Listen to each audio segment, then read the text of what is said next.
The new Riverfront Stadium in Cincinnati, which was opened here in July. A crisp, sunny, perfect day for baseball in the opening game of the World Series. The high temperature today will be 65 degrees, and the weatherman says no chance of rain. Let's take a look at the starting pitchers for today's World Series opener. And the two pitchers are almost parallel. On my left and on your left is Jim Palmer, 24 years old, who in 67 and 68 had bad arm and back problems. In fact, his entire future was in jeopardy, but he's come back to become a 20-game winner this year. And on your right is Gary Nolan, an 18-game winner, and he too had arm problems in which his future was in doubt, but he's bounced back to win 18 games this year for Cincinnati. Two young right-handers who've made it back and made it back big. The umpires will be Ken Burkhart behind the plate. Of the National League, John Flaherty of the American League will be at first, Tony Venzone of the National at second, Stewart of the American League at third, Billy Williams of the National League down the left field line, and Emmett Ashford of the American League umpiring the right field line. 6 umpires in the game. Don Buford, who set a Baltimore club record for most walks in a season. He walked 109 times. There's his seasonal average, 272, 17 homers. And Sparky Anderson yelling something out. As a ball had been, a rubber plastic ball had been tossed out in the right field area. Buford gets a lot of walks, but he'll jump on that first pitch if it's right where he wants it. And he can hit with some power. Last year in the World Series in Baltimore, he led off with a home run against the Mets. Here's the first pitch of the 70 series. It's a curve, it's a ball. Paul Blair's on deck, and Boog Powell's in the hole. Buford's a switch hitter. Fast, he can go down that line. The 1-0 pitch. 2-0. Nolan has a good fastball. He's come up with a great changeup. He said the bad arm made him develop a changeup. Pops it up. Back toward the screen comes Johnny Bench. He'll have a shot at it. 1 away.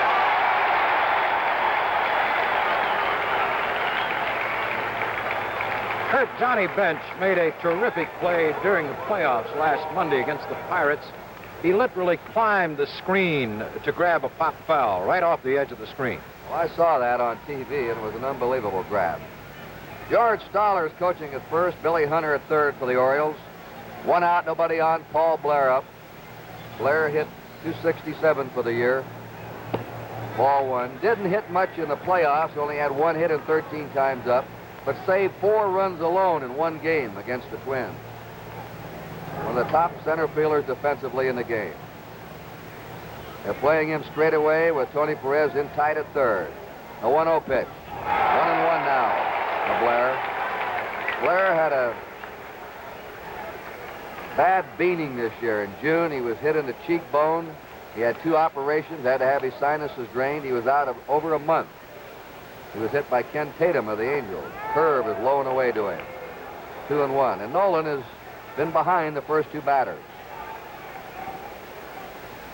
That's Boog Powell on deck. The 2-1 pitch coming up by Gary Nolan.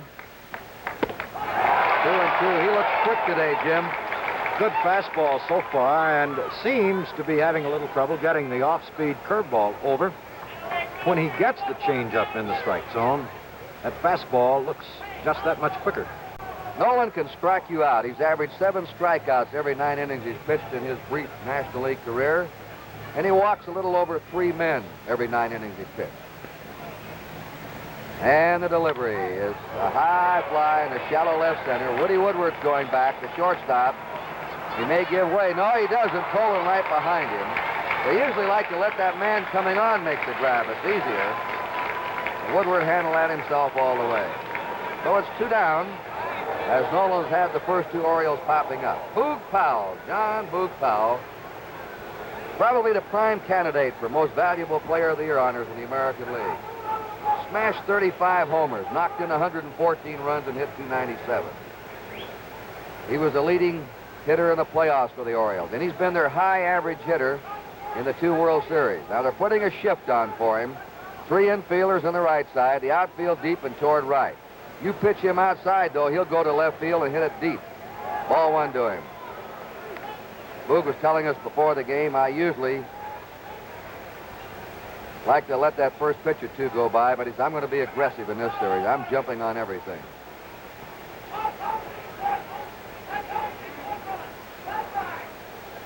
See what he does against this shift. 2 down, nobody on. Top of the first inning, no score. A 1-0 pitch to him. Again in the dirt, and he caught his spikes on the mound. Nolan looking back. 2 balls, no strikes. Powell is the biggest player in this series. He weighs around 250. Reared in Key West, Florida. Now makes his home in the Baltimore area. Fastball for a strike. 2-1. Powell has hit for an average in the 66 series and last year's series against the Mets, but he hasn't hit with much power. The 2-1 pitch. 2-2. An indication that Nolan has a good fastball going for him is the fact that both Buford and Blair popped it up. It's hopping. 2 down, 2-2 the count. Nobody on. On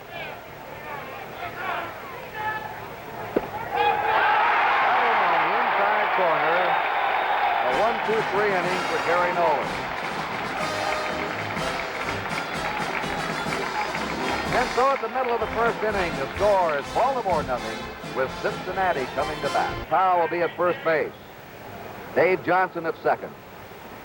Mark Belanger, the shortstop. Brooks Robinson at third. Don Buford in left field. Paul Blair in center field. Frank Robinson, the right fielder, in the shadows in the right field area. Ellie Hendricks behind the plate. And 24-year-old Jim Palmer on the mound. Born in New York, lives now in Timonium, Maryland, a Baltimore suburb. Grew up in Los Angeles, attended high school in Scottsdale, Arizona, and his first pitch to Pete Rose is a ball. Pete Rose hit .316 this season, 15 homers, 52 RBIs. Palmer drops behind 2-0.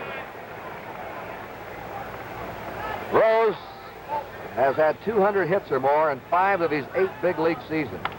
Bounding ball is short. Mark Belanger, a strong throwing arm, throws him out, and there's 1 down. This game is authorized under television rights granted by Major League Baseball solely for the entertainment of our audience. And any publication, reproduction, retransmission, or other use of the pictures, descriptions, and accounts of this game without the express written consent of Major League Baseball is prohibited. Bobby Tolan, a .316 hitter for 1970, 16 homers, 80 RBIs, strong playoffs against the Pirates, slow curve fed to him by Palmer for a strike. He led the major leagues in stolen bases this year, too. He can run, he can do it all. The 1-strike pitch to him, just inside for a ball. Jim Palmer, after he got his arm and back problems and started to come back, came up with a slow curveball. Probably the arm problems made both these young pitchers learn how to pitch better. That's a strike. 1 ball, 2 strikes. Palmer first came up, all he had was a fastball. Now he has a slow curve, a change. There's his slow curve. It's hammered into right center, in the gap, and it's going to roll to the wall. Bobby Tolan is coming into second and holds there. Tolan doubles to right center, and he hit a slow curveball.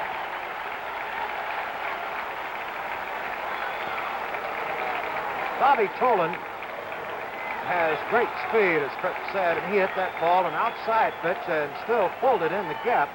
And the outfield turf is a little bit damp. And here's a good look at Bobby's cut at that pitch. Got the end of the bat on it and still jerked it around to right center field. Big stride and good power. Bobby has a lot of power for his size. Well, the Reds are threatening. They have 1 down. Tolan in second and Tony Perez up. Perez hits a high fly ball out to Frank Robinson, backpedaling toward the warning track. Tolan's tagging at second.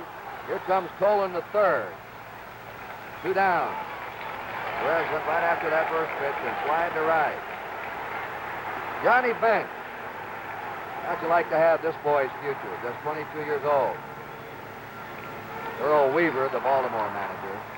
Johnny Bench led the majors in homers this year with 45, in RBIs with 148, and hit .293. Just 22 years old and already has completed his 3rd full year in the major league. He broke Ted Klazuski's old RBI mark of 141. Runner on third, 2 down, no score. Last of the first inning, he lines it into left field for a base hit, and Cincinnati's out in front 1-0. And their first ball hitting against Jim Palmer. Evidently, they've had something in their scout reports jump on him. Perez went after the first pitch, and Bench went after the first pitch. Cincinnati leads 1-0. 2 down. Johnny Bench at first. When you get rid of Perez and Bench, you're still in trouble. Lee May hit 34 homers. 94 RBIs, batted .253, and the pitch of the ball to him.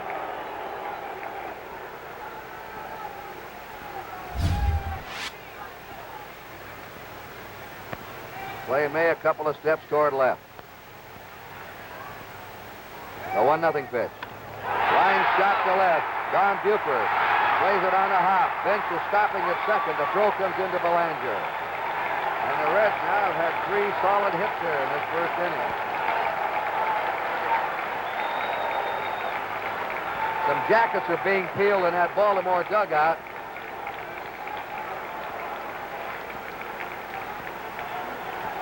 Tom Phoebus is going down to warm up. Phoebus. Bamberger, the pitching coach, is coming out and is going to try and settle Palmer down. That's Tom Phoebus warming up. After Rose grounded out, Tolan doubled to right center. Perez flied to right, moving Tolan to third. Bench singled in Tolan, and May is lined to single to left. Bernie Carbo. He could be the Rookie of the Year this season in the National League. He hit .310, 21 homers, 63 runs batted in. Nothing for 6 in the playoffs against Pittsburgh. He hits to the opposite field with power. He's a free swinger up there.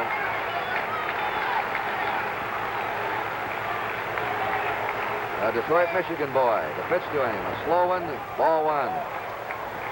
Palmer so far does not look nearly as sharp as he did against Minnesota in the playoffs last Monday. That's Bench, the lead runner, at second. Mays at first. They're 2 down.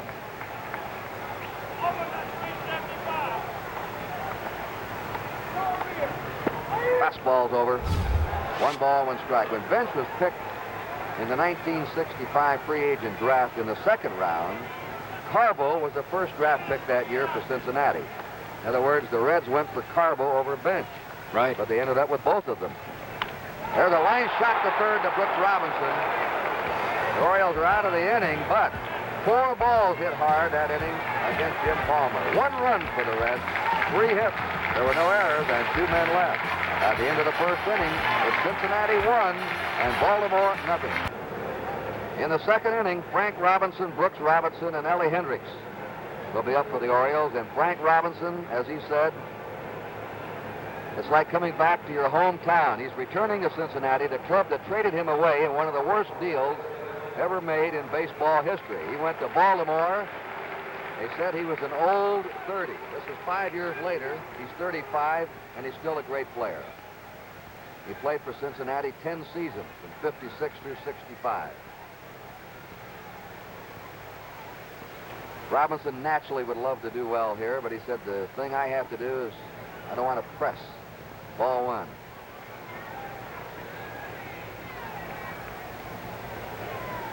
He had .306 this year, 25 homers, 78 runs batted in. He's never hit for an average in the 3 World Series he's been in, but he's had at least 1 homer in every series. There's a high fly into left center. Moving over is Carbo, coming on is Tolan, and it's Carbo for the grab. some trouble getting together out there so far. One out. And Nolan has him hitting the ball in the air so far. Brooks Robinson hit .276 this season. 18 homers, 94 runs batted in. Had a hot playoff against Minnesota. 7 hits and 12 up. He usually does well in the biggest games. A ball to him. Cincinnati has jumped out to a 1-0 lead, top of the second. The wind is not a factor. No breeze right now. Crisp, bright, sunny afternoon. A bit high. 2-0. You would have to call this a typical World Series day. Perfect description. The 2-0 delivery. Foul back. 2-1 to Brooks Robinson. Both these teams came in here hot.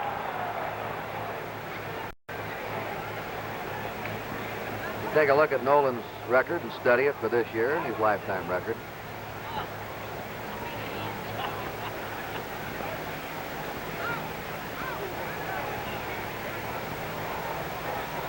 Baltimore won their last 11 regular season games and won 3 in a row against Minnesota. They have a 14-game winning streak coming into the series.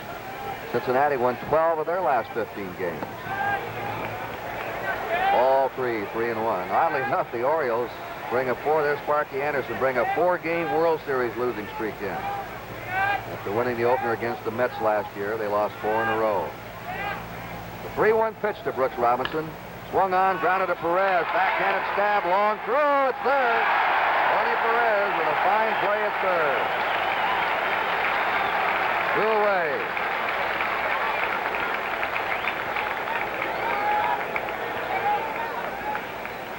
As Jim pointed out, this is an all-artificial turf infield except for the sliding areas around the bags.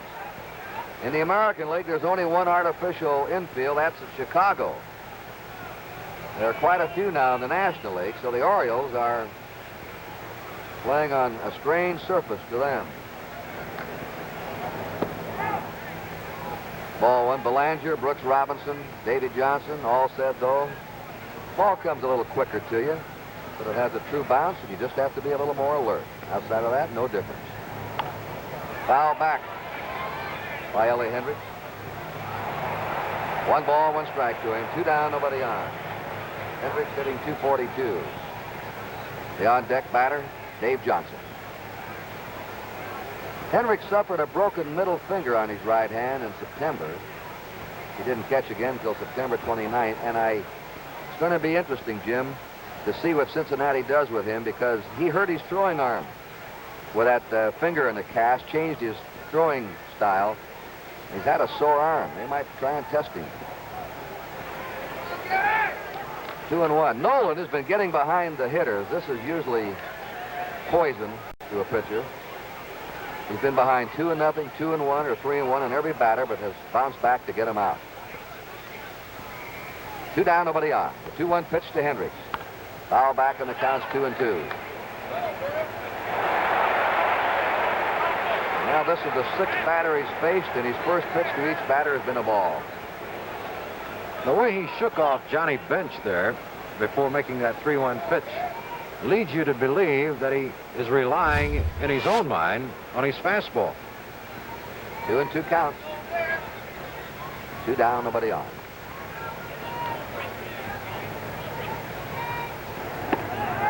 Three and 2.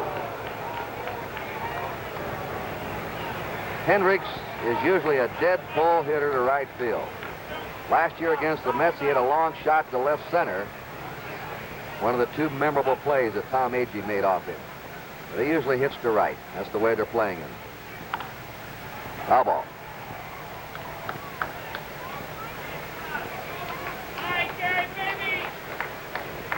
Big Klazuski. Looks strange to see him with those glasses on. Great power hitter.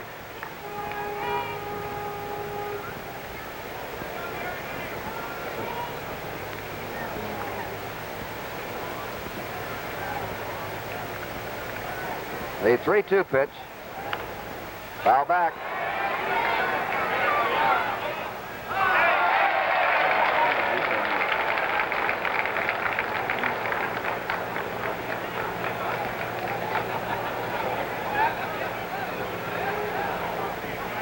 2 down, nobody on. Cincinnati ahead, 1-0. Top of the second. And a 3-2 pitch coming up to the Baltimore catcher, Ellie Hendricks.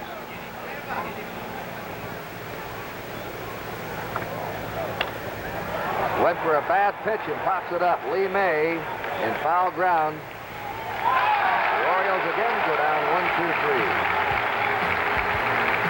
So in the middle of the second inning, the score is Cincinnati 1 and Baltimore 0. The Reds tag Palmer for 3 hits in the first and a line drive out. Tommy Helms had an off season at the plate this year, hitting .237. What a defensive second base he played. Ball 1. He made the biggest play of the playoff series with the Pirates in their first game, robbing Cash of a hit and saving 2 runs. Foul back. Helms is the spunky type of player that does things that don't show up in the box scores to win for you. 1 ball, 1 strike to him. That's popped up to the left side. Brooks Robinson. 1 down. Woody Woodward. Hit .223 with 1 homer, 14 runs batted in. Woody lost his job again this year, as he did last year to Darrell Cheney, a young rookie. He lost his starting job to Davey Concepcion this year. But along about All-Star time, Woody was back in there, and here he is during the Championship Series and the World Series. Ball 1 to him. They're playing him shallow into the opposite field. That's Gary Nolan on deck. I think he'll swing late on Palmer. The bounding ball to Robinson at third. Throw a little high and pulls Powell off the bag. Boy, that's something you rarely see. Brooks Robinson making an erratic throw. He had a lot of time on that one, Jim. Take a good look at it here now. You'll see Boog Powell. Watch his feet. The throw is high. He goes up in the air to grab the ball just as Woodward lands on the bag, an eyelash before Powell's foot came down. That's an error charged on Brooks Robinson. Just about every All-Star or World Series you see him in, he is the spectacular fielder of the series. Gary Nolan hit 159. There's the pitcher. Strike to him. Robinson charging from third, Powell from first. This is the play that everybody's on the move. The shortstop covering second. The second baseman going over to cover first. The catcher charging out. The pitcher coming off the mound. The outfielder's moving to backup throws.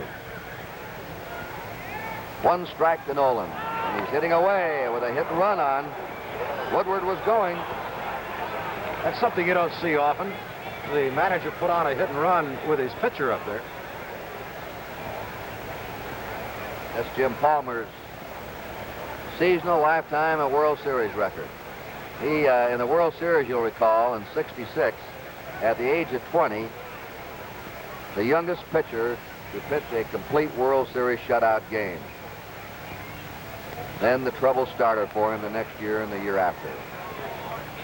The Orioles spent over $25,000 in medical bills trying to cure that ailing arm and back of his. The bunt. And that's a good one. Robinson makes the play. They had Nolan bunting on the 3rd strike, and he jumped it successfully. 2 down. Woody Woodward's in scoring position at second. Here's a good look at Gary bunting that ball. The pitch was up where he could bunt it, and he laid it right down. Beautiful bunt with 2 strikes. That's what you call doing the job. Well, he squared away and had that fat part of the bat out there. Well, he's back in the dugout now with his jacket on. 2 down. Woodward at second. Pete Rose grounded to short his first time. Takes a slow curve outside for a ball. There are 2 Cincinnati-born players in this series, and one of them is at bat right now, Pete Rose. Baltimore coach Jim Fry is the other, and both went to Western Hills High School here. Ball 2. Rose, a hometown boy, completing his dream of playing in a World Series before his hometown folks. Woodward at second, 2 away. The Reds are leading 1-0. Last of the second. The 2-0 pitch. Foul back. Ty Cobb, 9 times in his career, had 200 hits or more in the season. 200 doesn't sound like a lot, but believe me, that's a lot of base hits in 1 year. Rose has done it 5 times and thinks he has a chance to catch the great Cobb. 2-1. 2 down. Woodward at second. Bounding ball. Belanger charges it right across the bag and throws him out. And Palmer takes the Reds out in the second. No runs, no hits, 1 error, 1 left. At the end of 2 innings in Cincinnati, the score, the Cincinnati Reds 1 and the Baltimore Orioles 0. The series will be seen via satellite in Puerto Rico and Caracas this year. It will also be seen in Taiwan, China for the first time and heard in the Chinese language. The series will also be seen in these countries throughout the world. And service personnel all over the globe on land and sea will be hearing the games via the Armed Forces radio. Wherever you're looking on, we hope you enjoy it. Dave Johnson starts it off for the Orioles in the third. Ball 1 to him. Johnson hitting .281 for the season. 10 homers, 53 runs batted in. He can go to right field. They're playing him straight away. There's a high fly in the shallow left center. Backing up is the second baseman, Tommy Helms. 1 down. 1, 2, 3, 4, 5 of the first 7 hitters have popped up. Mark Belanger had a rough year at the plate. Finally got going in the last couple of weeks. Before the All-Star game, he was hitting .170, and after the All-Star game, the rest of the year, he hit .270, but a slow start gave him a .217 average for the year. Ball 1. 1-0. The Reds are leading, 3rd inning. Belanger played to the opposite field a couple of steps. 1 ball, 1 strike. Tony Perez, a great ball player, was erratic this year. He made a lot of errors and some throwing errors, and wouldn't be surprised, Jim. A 1-1 pitch. Strike 2. If the Orioles don't do much with Nolan here in the early innings, they may start attacking Perez by bunting or doing something like that, trying to probe, find a weakness. 1 ball, 2 strikes. Foul into the seats. I don't think Gary liked where he got that curveball, Kurt. It was up, but up high enough that Belanger really couldn't get good wood on it. First time that Nolan has been ahead of a batter in the game. 1 ball, 2 strikes. 1 out, nobody on.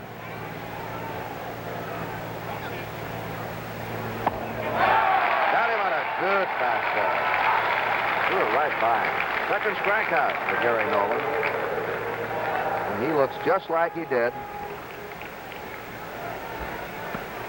last Saturday in Pittsburgh when they shut out the Pirates, a hard-hitting team, for 8 innings. Jim Palmer, good athlete, Palmer. He can hit, he can field his position, he can run. A strike to him. And now Nolan settling down his control, and he's finding that strike zone. When he gets that off-speed stuff in the strike zone, Kurt, he is tough. A 1-strike pitch to him. Palmer, strike 2. 0-2. Nolan has set down the first 8 batters he's faced.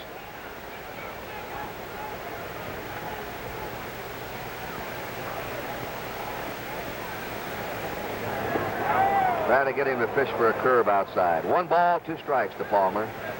The top of the order is on deck for the Orioles, Don Buford.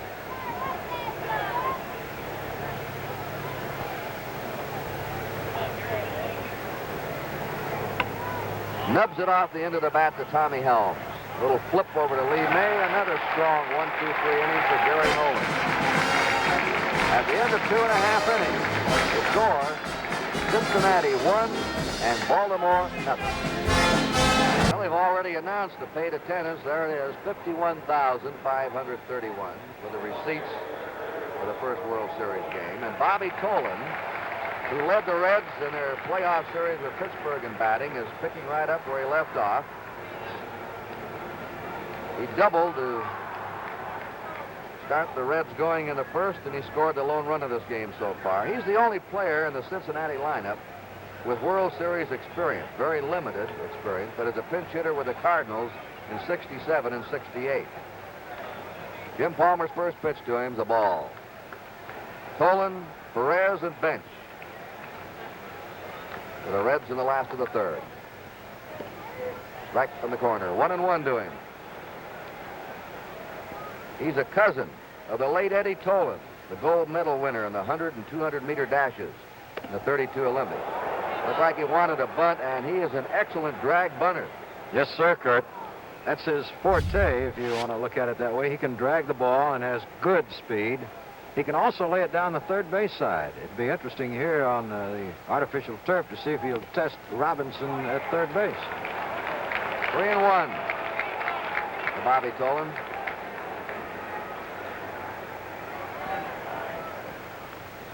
Fouls are back, 3-2.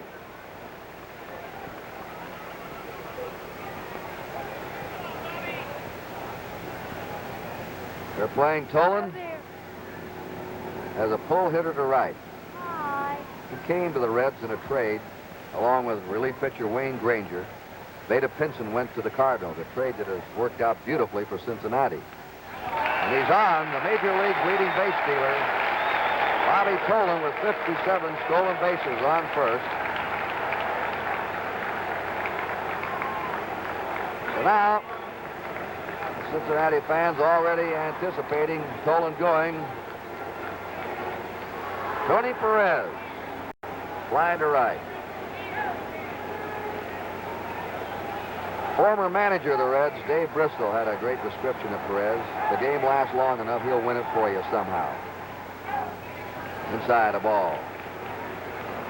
The first part of this season, April, May, and June, Tony carried the Reds with his bat. 1 ball, no strikes. Trying to keep Tolan close. The Reds are leading 1-0. The last of the third inning, they've had at least one base runner each inning. There he goes, and the pitch is high. Hendricks can't get it out of his net. Stolen base for Bobby Tolan. Tolan's on second, nobody out. A high fastball. Hendricks was trying to dig it out of there and come down to cock the throw. And couldn't put it all together to make the peg. Perez fouls it back. 2-1. Born in Camagüey, Cuba. He lives now in Puerto Rico. Perez is a big infielder, 6'2½", weighs 2'5". 28 years old. The 2-1 pitch by Jim Palmer. A high fly ball into right center. Tolan's tagging at second. Frank Robinson handles it. Here comes Tolan, holding, throws into Belanger. Tolan stays at second. Twice Perez has flied out to right. Johnny Bench didn't waste any time in the first inning. He lined the first pitch to him for a single in the right and brought in the first run. Kurt, I have to think Bobby Tolan might have been mixed up on a sign from third base coach Alex Grammas. He went to third base on a fly ball similar to that, a little bit deeper in the first inning, but that time it didn't even look like he was going to try. Bobby Tolan at second, 1 out. Cincinnati ahead, 1-0. Ball 1 to Johnny Bench.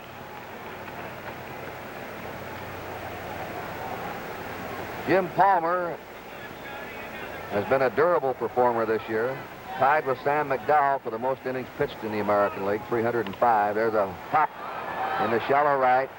Going out is Davy Johnson. Boog Powell guides him all the way. 2 down. Tolan stays at second, and Lee May will be up now.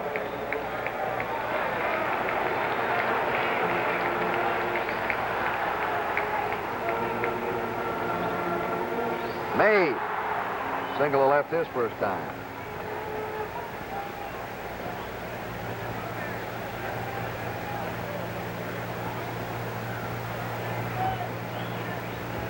Palmer has not struck out a batter so far. Last Monday, he struck out 12 Minnesota players. Strike to May for his high seasonal strikeouts in one game. And in fact, in his career, so far he hasn't had that strikeout pitch. Sometimes he gets through the early innings, like a lot of pitchers, and gets better as the game goes along. A one-strike pitch. Slow curve is over. Beautiful pitch. Strike 2 to Lee May. 2 down. Bobby Tolan at second.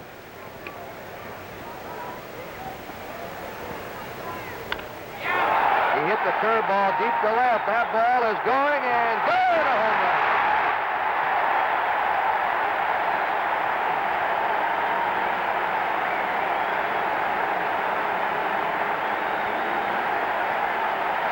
Palmer hung a 2-strike curve. He'd like to have that pitch back.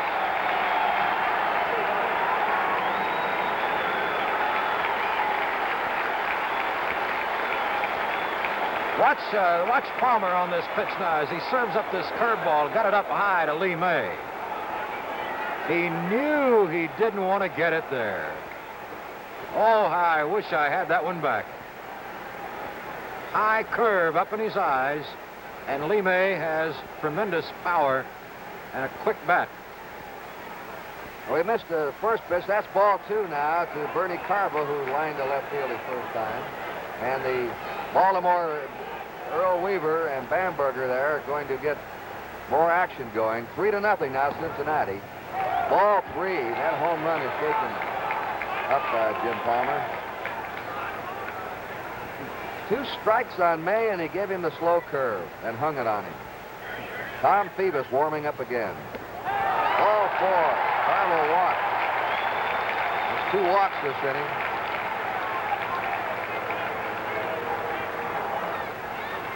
Tommy Helms will be coming up. Tom Phoebus, the second time he's warmed up. The Reds are ahead 3-0.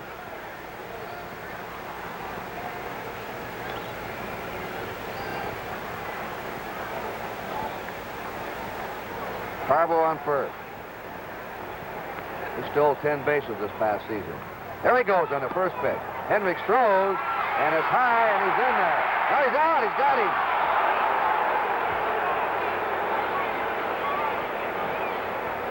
All right, take a look now. You'll see the play at second base. Carbo had a good lead, but they pitched out, and Hendricks did get away. A good throw, although it was high. It was there ahead of the runner. And Carbo evidently missed the bag. Let's take a good look. The throw is up high. Belanger comes down with it. Bernie reaching around with his hand for the base, but didn't find it in time. So in the last of the third, 2 runs, 1 hit. There were no errors, no one left. At the end of 3, it's Cincinnati 3 and Baltimore 0. Fourth inning, Buford, strike 1 to him. Buford fouled out his first time. Top of the order for Baltimore. Buford, Blair, and Powell. They've had 9 men up and 9 men go back to that dugout.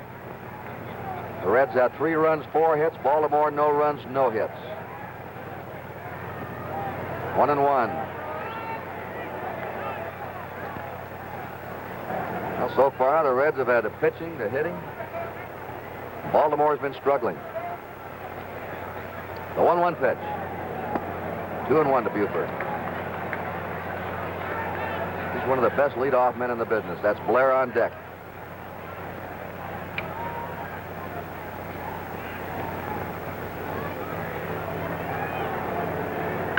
It's a high fly ball out to right fielder Pete Rose. Notice the shadows in the right field corner. 1 down. 10 in a row retired now by Nolan and the Reds. Paul Blair popped up. The Orioles are hitting underneath Nolan's pitches. They've had 3 fly balls to the outfield, 2 foul pop-ups, and an infield pop-up. Nolan has struck out 2, no walks.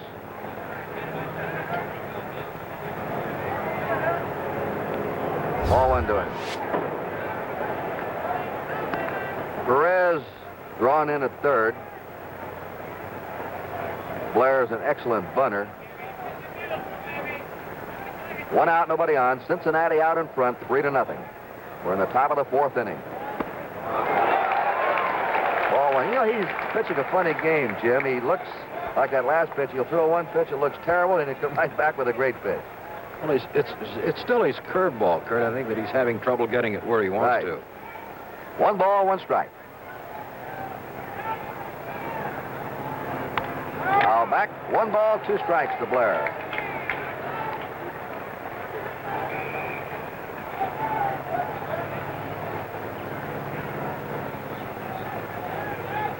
Boog Powell, the on-deck batter.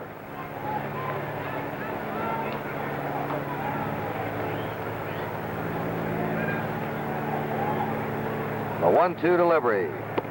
Curve is outside, 2-2. Dropped down sidearm that time.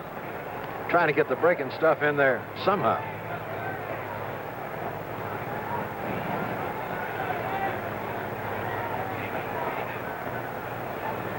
One down, nobody on. The 2-2 pitch to Blair. Foul out of play.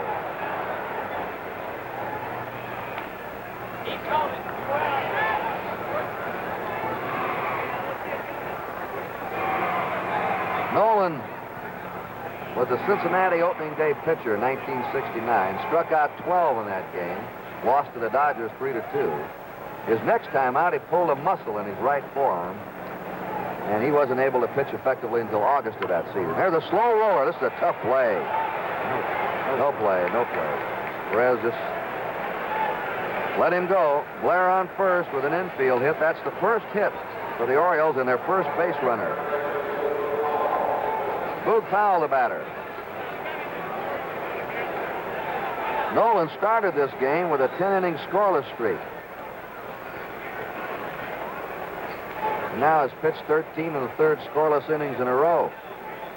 Last regular game with the Dodgers, the playoff into the World Series. Powell is one of the best swings in Major League Baseball. Oh, and big boy, but he has a level, perfectly grooved swing. 3-0. Cincinnati ahead in the 4th. Ball Blair at first for the Orioles, 1 out. 2-0 to him. They're trying to jam him, pitch him inside. On deck, Frank Robinson.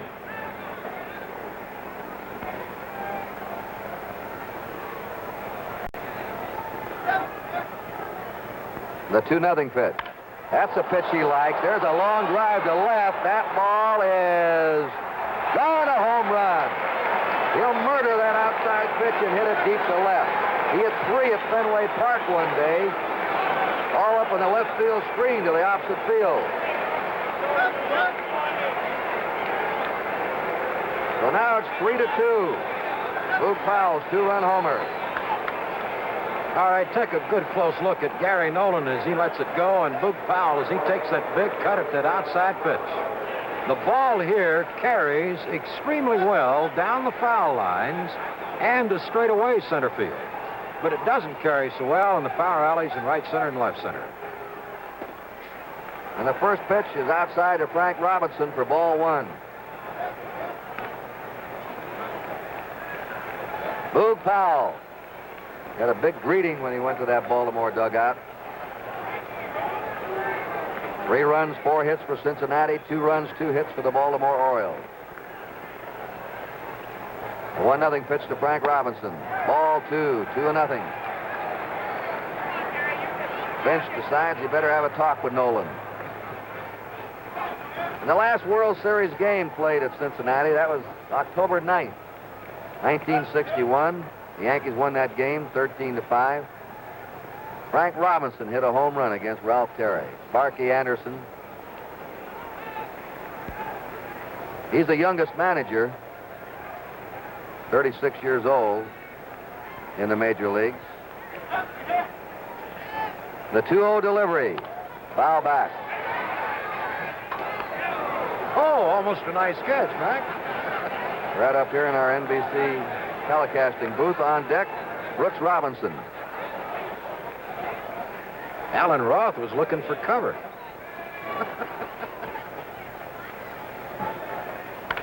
A high fly out to right fielder Rose. Right in his tracks almost. 2 down. Brooks Robinson grounded out his first time.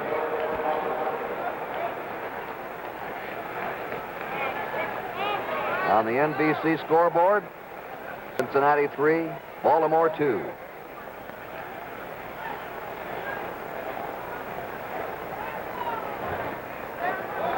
Curve is in the dirt.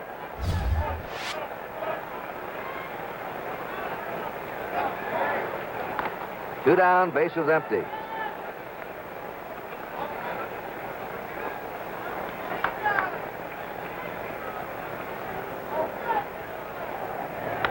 Ground ball to third. Perez picks it up. Got him. And the Baltimore Orioles in the fourth had 2 runs, 2 hits, a 2-run homer by Boog Powell. There were no errors, no one left. At the end of 3.5 innings, the score is Cincinnati 3, Baltimore 2. Now down to Tony Kubek. Thank you, Kurt. With me, Mrs. Nolan. Carol, was your husband nervous this morning? No, he wasn't. He was real calm. What about when that Boog hit that home run right there? How'd you I feel? was nervous. I don't know about Gary. I think he was all right. Carol, thank you so much. Let's go back and watch the ball game. Let's go upstairs.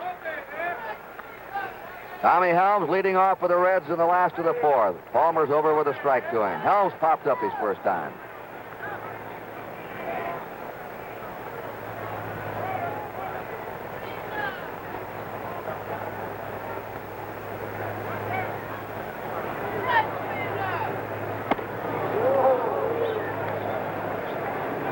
One and one. This is the bottom third of the Cincinnati batting order. Helms, Woodward, and Nolan. 2 and 1.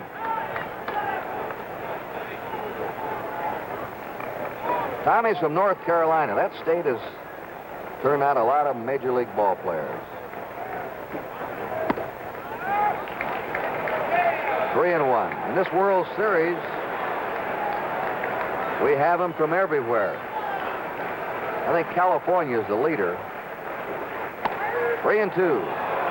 California has 6 native sons in this World Series. The only state with more than one. Oh, there's some of the others. There's a fly ball in the left center. Paul Blair drawing a beat on it. 1 down.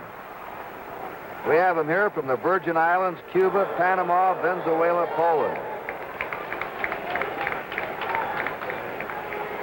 Also Hawaii. Woody Woodward.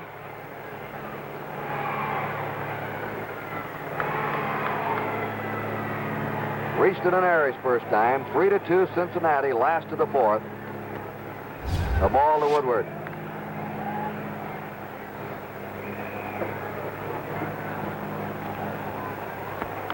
Foul back. 1 and 1. Kurt, Brooks Robinson at third base is fairly deep, and Woodward is an excellent punter. Let's see what happens. 1 out, nobody on. Pops it up. Powell coming on. The big first baseman has it, and they're 2 down. Well, that home run swing of Boog Powell seemed to pick up Jim Palmer. Gary Nolan gets a hand. He sacrificed his first time.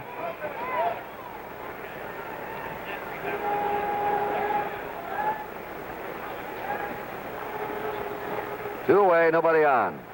That's a pitch for you. Well, that's got to be embarrassing. The ball just slipped out of Palmer's hand, but when you have it do that. I've seen him, you know, Jim. Watch this pitch. This is one of the strangest pitches in World Series history. That looked like a backward delivery of Rip Sewell's blooper ball that went the wrong way. I will say this, he had great form. Yes, sir, he had to follow through. Yes, he did. You know, I've seen him, you know, accidentally hit their leg on the delivery or ball come back. Now Weaver's out talking. But evidently that ball just slipped out of his grip. That's all. That can happen to anybody. Weaver may be arguing that's not a pitch.